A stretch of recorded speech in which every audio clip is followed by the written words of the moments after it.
Gorizia è sconvolta per la morte del tredicenne Stefano Borghès, caduto ieri in un pozzo nel parco Coronini dove stava giocando con i compagni del centro estivo. La procura ha aperto un fascicolo per l'ipotesi di reato di omicidio colposo a carico di ignoti. Lo ha comunicato oggi il sostituto procuratore Laura Collini, che ha confermato come l'area all'interno del parco rimanga ancora sotto sequestro. In procura continuano a essere sentite tutte le persone testimoni della tragedia, i responsabili del centro estivo e del parco in cui si è consumata, e l'attività richiederà tempo, considerato il coinvolgimento di bambini.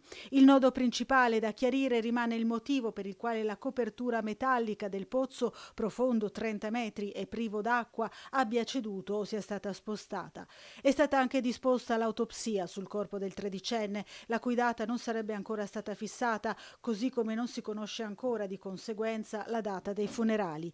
Il sindaco Rodolfo Ziberna, a questo proposito, ha riferito di essere in contatto con la Curia per mettere a disposizione della cerimonia funebre uno spazio ampio all'aperto, nel caso in cui la famiglia sia d'accordo, per consentire la prevedibile ampia partecipazione nel rispetto delle norme anti-Covid. Il parco di Villa Coronini, gestito dalla Fondazione, di cui è presidente lo stesso Ziberna, resterà ancora chiuso, almeno per una settimana.